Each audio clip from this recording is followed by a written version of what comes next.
It started with the sound of broken glass.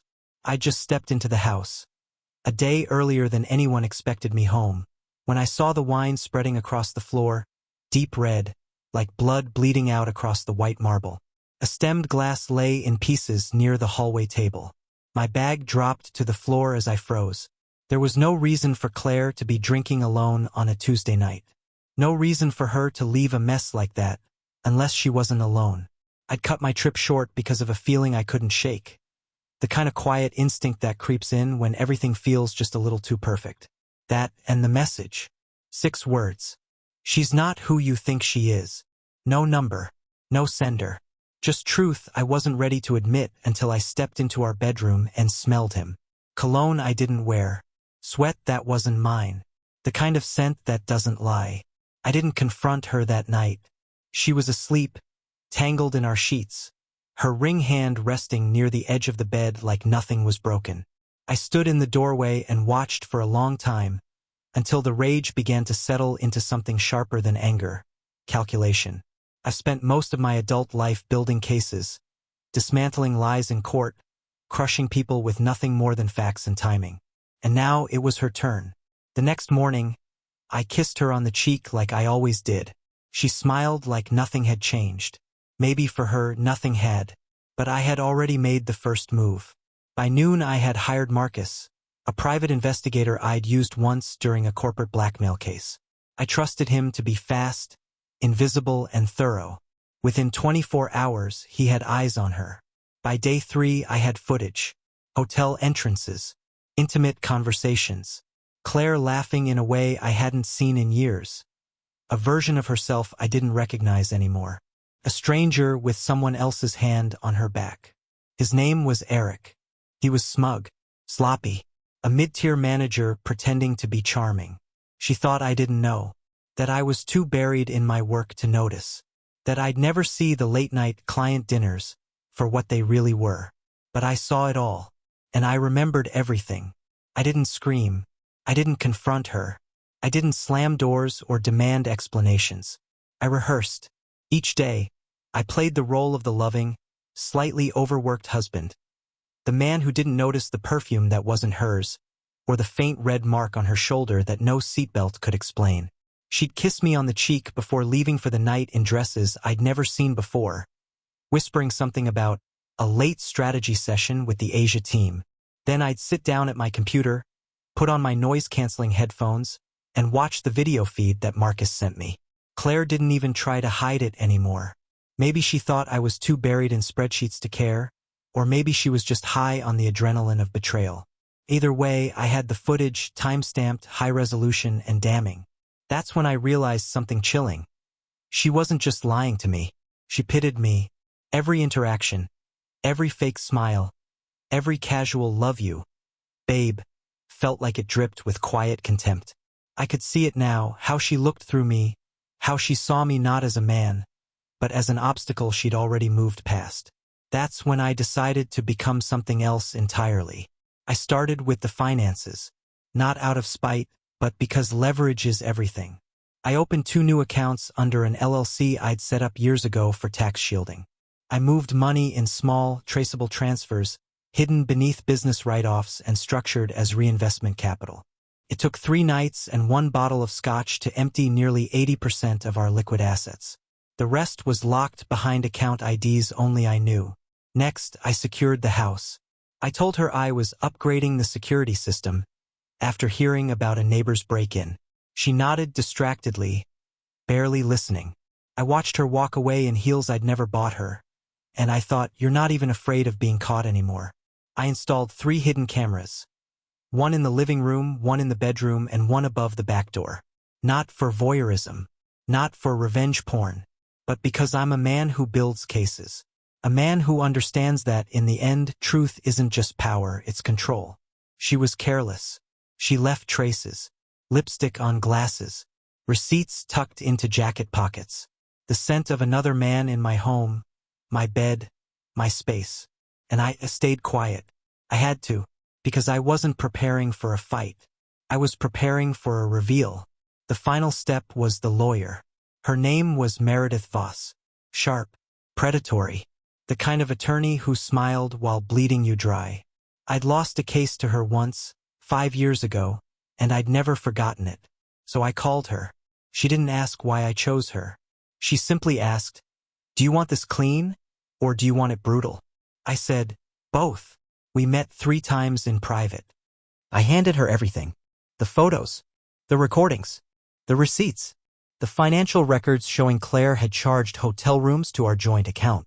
Meredith flipped through the binder, page by page, without saying a word. Then she closed it slowly and smiled. She's not going to know what hit her. I leaned back in my chair. Good. That's the point. By the end of that week, Claire was still texting me heart emojis. Still laughing over wine. Still getting into that other man's car while I nodded from my office and told her to have fun with the girls. She thought she was playing me. But I was already 10 moves ahead and the board was mine. Revenge is a word people use when they're emotional. This wasn't revenge. It was demolition, precise, legal, bloodless. And it started with a phone call I made while staring at the wedding photo that still hung in my study. I disguised my voice, ran it through a modulator just in case, and called the HR line at Claire's firm.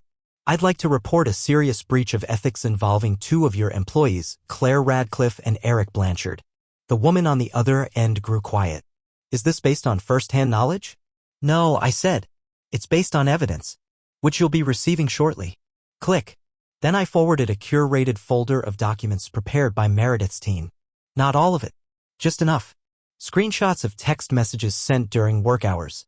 Expense reports for hotel rooms billed under client dinners. Photos of them exiting the same hotel, timestamped to align perfectly with Claire's claimed client strategy sessions. It didn't take long. By the end of the week, Eric Blanchard was suspended. The firm launched a full internal investigation.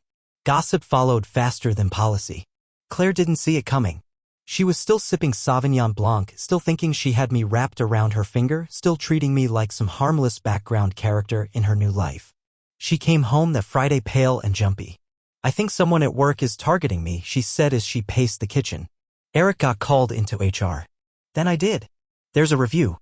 I don't know who would do this." I looked up from my laptop. "You think someone's jealous?" She nodded, anxious. I smiled faintly. "Maybe someone who's watching more closely than you think." She stopped moving. Turned to me. "What does that mean?" I closed the laptop. "Nothing." And I watched her walk out of the room, trying to read my expression, knowing something had shifted but not knowing how deep the cracks already ran. That night, after she left to clear her head, I made my final move. I walked through the house with garbage bags, not with rage, but with calm. Measured, deliberate. Every designer dress she'd bought with my money into the bag. Jewelry I didn't recognize. Gifts I never gave her. Lingerie I'd never seen. Gone. In the bedroom, I found her wedding dress, still preserved in a zippered case, neatly labeled. I unzipped it slowly, ran my fingers along the silk, then picked up the scissors and began cutting. No anger. No emotion. Just silence. She had shredded our vows in secret. I was just returning the favor in the open. By the time I was done, the dress was nothing but torn fabric on the floor. I called the locksmith at 11:42 p.m. "Emergency call," I said. "I need every lock changed tonight." He arrived with a toolkit and questions. I gave him answers without context. By the time he left, the house belonged to me and only me. Her key was useless. Her access code deleted. Her fingerprint removed from the smart panel. The final step was the note. Simple. Plain paper. Ballpoint pen. I hope he was worth losing everything for. I taped it to the top of the bags. And I pressed her wedding ring into it like a signature. The metal shimmered in the porch light, small, cold, and worthless. I poured a glass of bourbon, sat in the kitchen, and waited for the sound of tires on gravel. Claire always came home late on Fridays. This time, she wouldn't be coming home at all. I didn't even flinch when I heard the car pull up. It was past midnight, later than usual. I watched from the upstairs hallway, just out of sight. She was laughing. Drunk. The kind of laugh that's louder than it needs to be, not from joy, but from recklessness. The front porch light cast a dim glow over her as she stumbled toward the door in heels I'd never seen and a coat I didn't recognize. Eric trailed behind her, hands in his pockets, scanning the quiet neighborhood. I saw the twitch in his jaw when he noticed the trash bags. 6 of them. Carefully stacked. The note taped to the top, weighted by her wedding ring, the ring she hadn't worn in weeks. Claire stopped cold. Her laugh choked off. She bent down and read it. And just like that, everything changed. Her keys clattered to the ground. She tried the lock. Nothing. She fumbled again. Still nothing. No, no, no, no. Her voice cracked. She turned to Eric like a child turns to a parent after dropping a vase they weren't supposed to touch. He locked me out, she whispered. Eric stepped back. Looks like he found out. Do something, she snapped, voice rising. He can't just, this is my house. No, I whispered upstairs. It was never yours. Claire grabbed her phone. I watched her dial my number. I let it ring once. Then twice. Then straight to voicemail. She tried again. I turned off the ringer. 5 calls. Then 6. The last one, the voicemail, was tearful, scattered, desperate. Thomas, please? We need to talk. Please. I made a mistake. For the first time in weeks, I felt nothing. No anger. No longing. Not even satisfaction. Just distance. Eric was already backing away. You can stay at my place, he said, not even trying to hide his discomfort. Claire looked at him like she couldn't believe it. You're not staying? I've got work in the morning. She laughed. A single, sharp, pathetic sound. He didn't respond. Just got in his car and waited for her to follow. She looked back once at the bags, her life in plastic. Then up at the windows where she couldn't see me standing behind the curtain. And finally she got into Eric's car. They drove away in silence. I didn't move. Not for a while. Eventually, I walked downstairs, poured another drink, and sat in the living room. The silence was perfect. Heavy but clean. There were no more lies inside these walls. Only truth. And I could live with that. They showed up 3 days later. Claire and Eric. Together. Like they were still some kind of team. They stormed into the lobby of my firm just after lunch, the same place Claire once loved to visit when she was still the wife of Thomas Radcliffe, smiling to my paralegals like she owned the building. Now she looked unsteady, a mask of anger over panic. Eric tried to appear composed, but his eyes flicked nervously across every hallway like he was already expecting something to go wrong. The receptionist didn't flinch. She nodded toward conference room B. He's expecting you. Claire blinked. He is. I was. I had told my assistant they'd come. People like them always do when they think they can control the fallout. They walked in and found me sitting calmly at the head of the table. Navy suit. Gold pen. Thick manila folder in front of me. I didn't stand. I didn't smile. Claire spoke first. Her voice trembled under the weight of forced confidence. You can't just lock me out of my house, Thomas. That's illegal. I looked up. You think that was your house? It was our house. No. You signed the prenup 14 years ago. You remember that, don't you? The clause that stated, in the event of infidelity, the party found in breach forfeits claim to shared property not solely financed by them.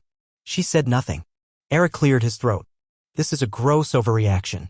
You're trying to punish her. I cut him off without looking. Mr. Blanchard, I wasn't speaking to you. And considering your firm is currently investigating your expense fraud, I'd suggest you be very careful with the word gross. That shut him up. I slid the folder across the table. Divorce papers. With a settlement offer. Generous considering the circumstances. Claire hesitated before flipping them open.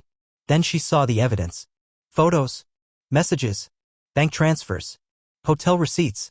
Her hand holding Eric's in full view of a security camera. She closed the folder. You planned all this, she said, her voice barely above a whisper. I leaned back in the chair. I adapted. You lied. I listened. You betrayed me. I watched. And now I'm acting. She looked at me with something between awe and terror. It was the first time I saw her realize she never really knew me. Not the real me. Eric muttered something about lawyers and retaliation. I ignored him. I suggest you read every line of that agreement, I said evenly. Because if you try to fight this in court, every bit of evidence in that folder becomes public record. That includes your expense fraud, Claire. And your relationship with a subordinate, Eric. Claire's voice broke. You wouldn't. Try me. They sat there in silence. I stood, buttoning my jacket. You have 3 days to respond. If I don't hear from your lawyer by then, I'll proceed with full litigation, and I promise you, neither of you will walk away clean. I walked out of the room without another word. Behind me, the door remained open. I could hear them whispering. Angry. Frightened. Desperate. But the thing is, desperation is what happens when you realize the person you underestimated was always the most dangerous one in the room. Some people believe karma takes its time. That it's slow. Patient. Gentle, even. But that's not what I saw. Karma, when helped by meticulous planning, moves fast, like a silent guillotine that no one sees until the blade hits. I didn't even need to pull strings anymore. The evidence had already started its ripple effect. Claire was called into the office on a Tuesday morning, dressed in one of her crisp navy suits, the same kind she used to wear when she thought she ruled the conference room. Only this time, she wasn't walking in for a meeting, she was walking into judgment. They'd done their own digging. The videos, the charges, the records I'd handed them opened doors to more, her misuse of company resources, blurred lines with subordinates, expense reports riddled with fiction. She didn't just cheat on me, she cheated the system that once applauded her. And now it turned its back on her. She was fired on the spot. No severance. No farewell party. No second chances. She sent me a message later that day. Just 4 words. You destroyed my life. I read it while sipping my coffee and didn't reply. Not because I didn't have something to say, but because she'd never understand it, not anymore. Meanwhile, Eric's downfall was far more public. Once the ethics board caught wind of that anonymous tip, a file I had slipped to them at just the right time, the unraveling began. They opened every folder, traced every company card charge, reviewed every after-hours security log. I'd done most of the work for them already. Soon, word spread. The golden boy was finished. He was called into the conference room in front of half the office and walked out carrying a cardboard box filled with desk plants and stolen pens. He tried to act unfazed, but the limp in his confidence gave it all away. I didn't have to see any of it in person. Marcus sent me the photos. There he was, Mr. Suave, shoulders slumped, eyes down, stepping into the elevator like a man walking into exile. And Claire? She still tried to cling to him. I know because she went to his place 2 nights later. Her voice was raised, trembling. I listened to the recording. I'd asked Marcus to bug his entryway, a final thread just in case. You told me we'd be happy, she shouted. You said we deserved this. That was before I realized you'd bring hell with you, Eric snapped back. I lost everything. And for what? Some married woman playing a fantasy? You said you loved me. I lied. There it was. The man she threw her life away for didn't even try to soften the blow. He slammed the door in her face. Literally. The mic picked it up, a clean, definitive thud. And I swear to you, when I listened to that moment, I didn't feel joy. I felt nothing. Not because I didn't care, but because I was finally free. It had been raining the day she showed up. Not the soft kind of rain that makes you nostalgic, the kind that feels like the sky is trying to drown something. I knew it was her before I even looked through the peephole. There's a sound people make when they're carrying regret. It's slower, heavier, like their soul is dragging behind them. She stood there, soaked to the bone, hair clinging to her face, makeup smudged into something ghost-like. Thomas, she said, voice barely holding together. Please. She looked like someone who hadn't slept in days. I don't have anywhere to go. I stood silent. Let her sit in the silence. I'm not here to beg, she lied. I just want to talk. Please. I miss you. I wanted to laugh, but not from humor, from how far we'd fallen. How little self-awareness she had even now. You miss the house, I said calmly. You miss the money. The image. You don't miss me. She shook her head, stepping closer. No. That's not true. I love you. I studied her. You loved the comfort I gave you. You loved the man who made your life easier while you built a second one in secret. You loved having 2 worlds and the lie that kept them apart. She started crying. Not a performance, real, broken crying. But it was too late. There's still time to fix this, she whispered. No, I said. There's time for you to fix yourself. But we're not one thing anymore. You ended that when you handed your loyalty to someone else. I was lonely, you. No. You were bored. And you solved your boredom by destroying something that took me years to build. So don't stand here and pretend this was about emotion. This was about ego. And ego always burns the house down. She reached for me and I stepped back. The distance between us was wider than any hallway. I looked her in the eyes, really looked, and all I saw was the echo of someone I used to love. That version of her had died. This one. I didn't know who she was. There's nothing left, I said. And I closed the door. No slam. No scene. Just quiet. I watched her through the peephole. She stood there for a moment, frozen, then turned and walked down the steps slowly, her hands shaking as she pulled her coat tighter. I watched until she disappeared around the corner. Then I went back to my desk, poured myself a drink, and sat down in peace. It was over. Not just the marriage, but the weight. The ache. The question of why. Now I had something better than revenge. I had clarity. I had control. And I had myself back.